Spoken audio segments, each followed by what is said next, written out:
Hey guys, it's your boy Fiscon here, and 3.12.1 has been released to the PTU. There's a decent chunk of information to cover quickly, and perhaps the most major is the removal of Delamar. This being said, CIG is having a screenshot competition you can find in the description with different tiered rewards. First place will get an LTI Star Runner, second gets a LTI Cutlass Black, and third place gets an LTI Aspheria Talon. I've submitted my own photo as you can see in the background, and I highly suggest you do as well. I mean, what's the worst that can happen, right? That being said, there are some concerning issues with this patch likely to be ironed out before live release, but if you intend to play the PTU, stick around, because you don't want to learn these ones the hard way.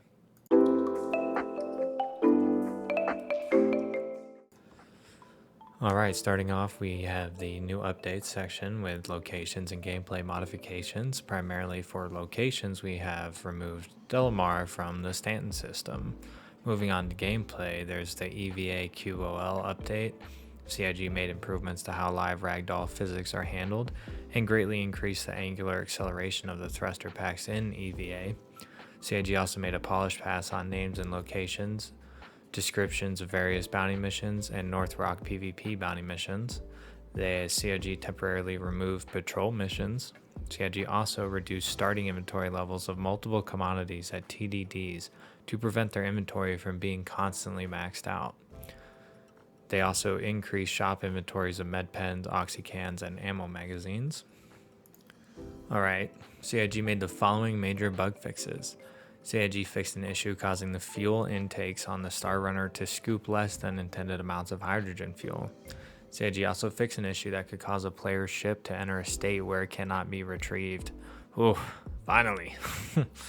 Fixed an issue causing the claim function to not be available at ASOP terminals.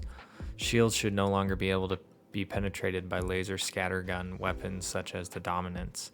Multiple FPS weapons should no longer be missing collision on the front of their barrels, which allowed them to shoot through walls/ships.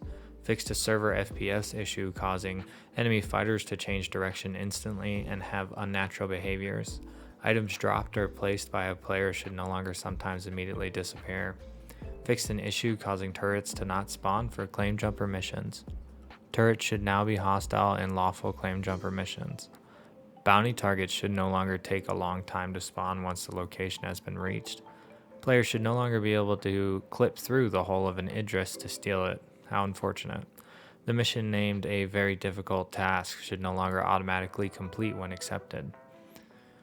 Increase the payout to the intended amount of 45,000 AUEC for successfully completing the Capture Arlington gang leader Maltrox Arlington mission.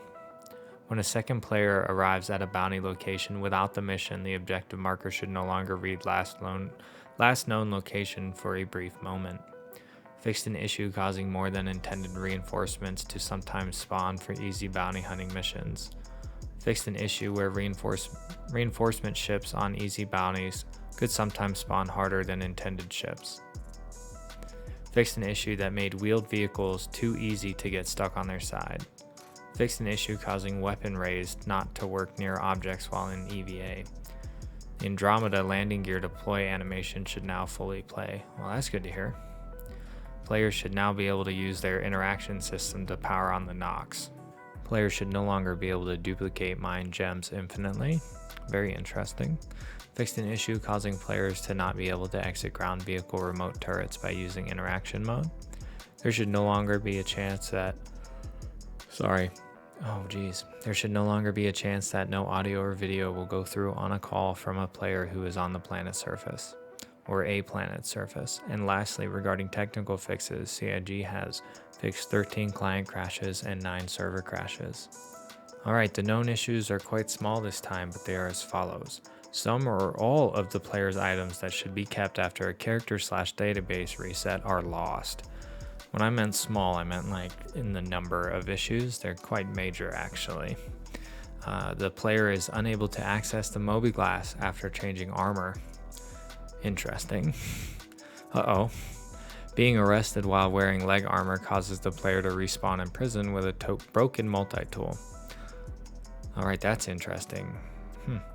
Attempting to sell minerals at a prison kiosk results in a processing screen and then a transaction failed message. And that's pretty standard. Anyways, For those of you who made it to the end, thank you. I appreciate it.